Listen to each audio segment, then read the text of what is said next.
Hell yeah. What's up, you guys? Another day, another split.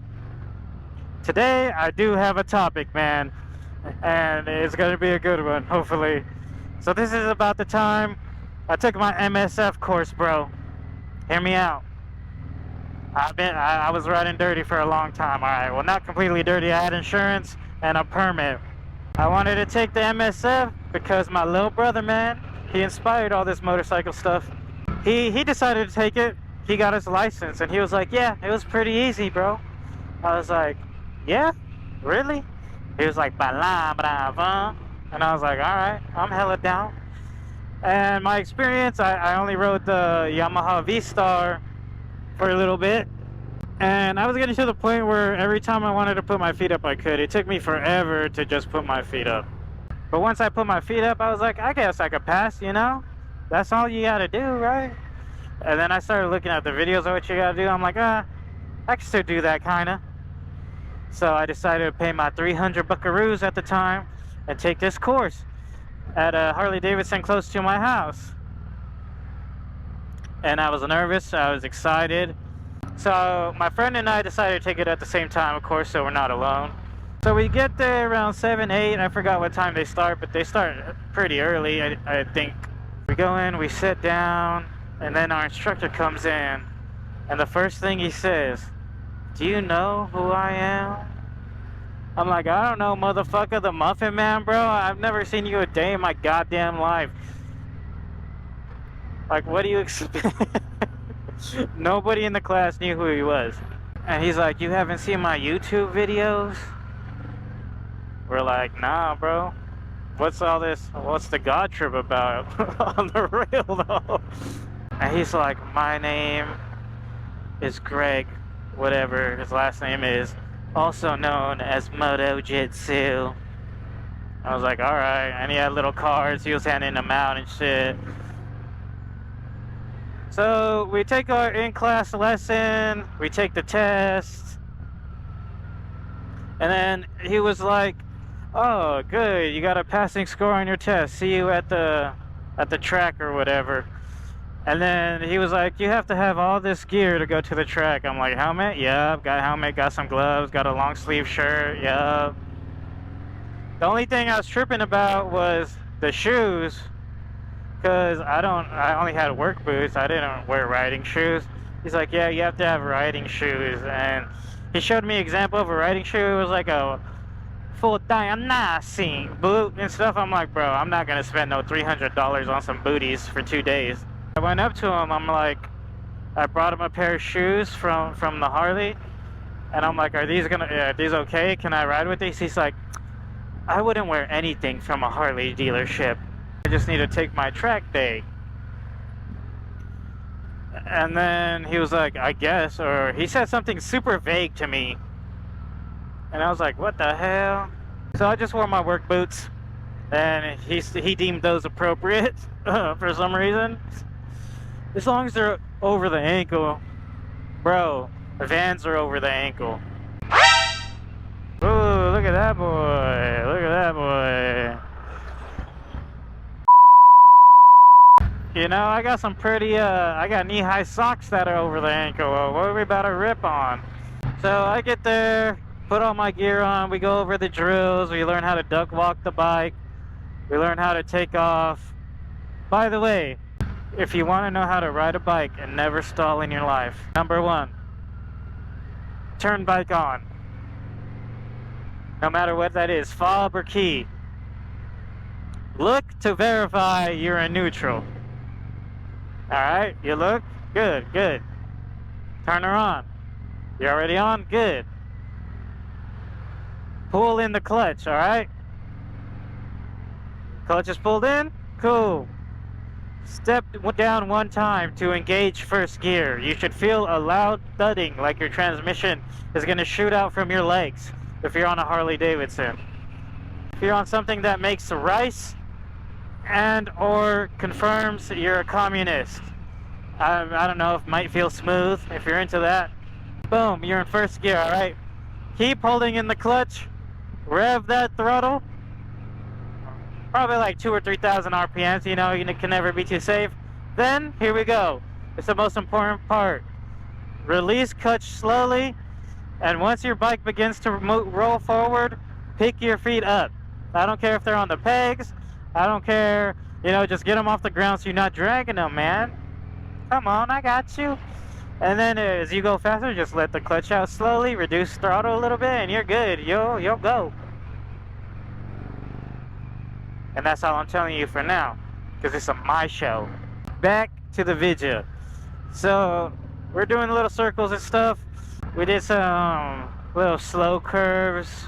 Oh, I just remembered there was this one dude in there, bro. I felt so bad for him. He was so scared, man. He would just pick up the bike. He would just get on the bike, try to roll out of first and drop it. And then after he dropped it like 3 times, like once he picked it up, he just dropped it again. He was just so scared. I'm like, oh God. I was rooting for him, like wholeheartedly. I was rooting for that dude. But no, he opted out. One thing I can't give motojitsu, he was very forgiving on that aspect. If that was my class, I'd be like, nah, you dropped that shit 3 times, bro. 3 strikes, you're out. The old ball game. He dropped it, I swear, more than 5 or 6 times. And then he finally was like, nah, I don't want to do this. And then he went home. My friend, he's been riding a while. So he had already experience going on the road. He used to take his bike sometimes when we would hang out. And he only had his permit too.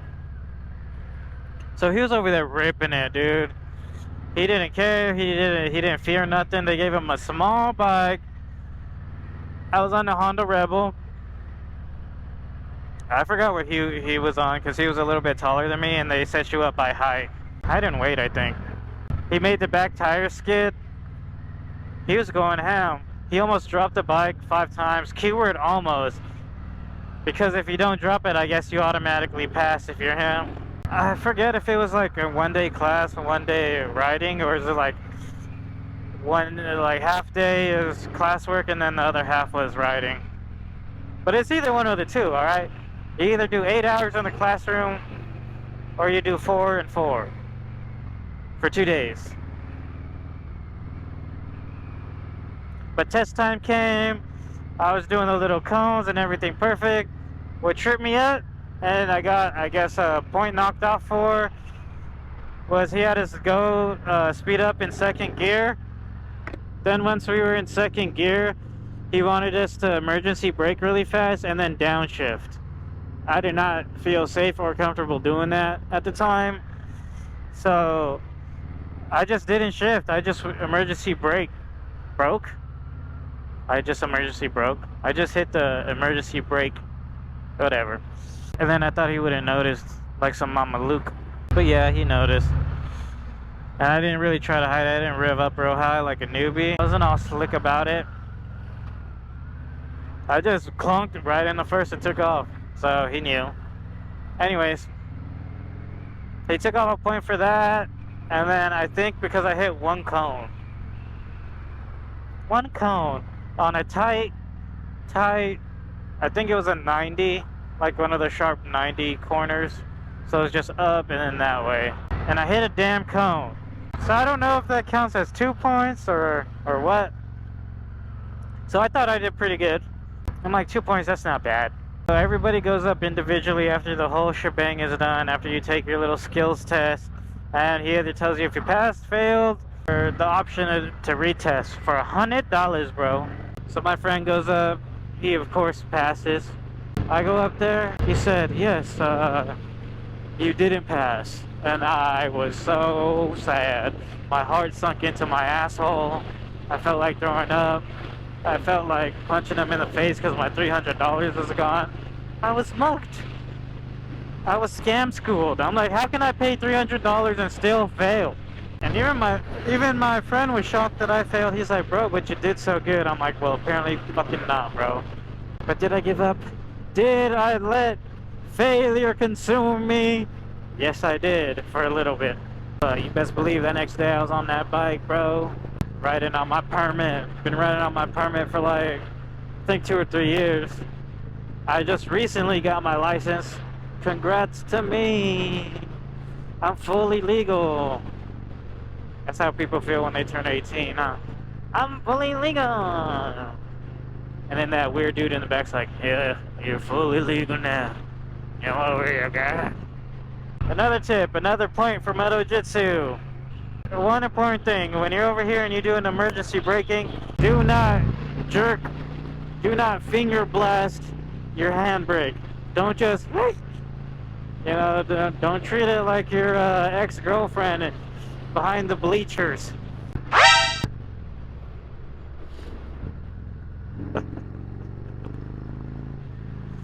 You just want to lay them on there, man. See how that feels? Nice and soft. And then you got to ease it on. Rub it a little bit. Make it want you. Make it want you to stop. And then once you got a little pressure on there, you yeet that motherfucker, man. But you got to squeeze first. You got to warm her up. A little pressure on the front brake, and then slowly, just a little slow like that, then you can start adding more brake faster. That's 2 tips, alright? Don't eat it, feed it the fingers. You know what, never mind. This is not a roast motojitsu. I'm sure he's a nice feller. I bet he's never done or said anything controversial ever. And he worships God every Sunday, and he loves his mom. Since I just told you I got my license, if I haven't, I think I was checking my phone the other day, and I saw when I was practicing on the Yamaha Bolt for the California DMV test. That'd be really cool if I find it, and I could just shoot it over and you guys can see it. That's gonna be it for me. Remember, keep smiling and tell somebody you love them. Give them a hug maybe, you know? Sniff their scent.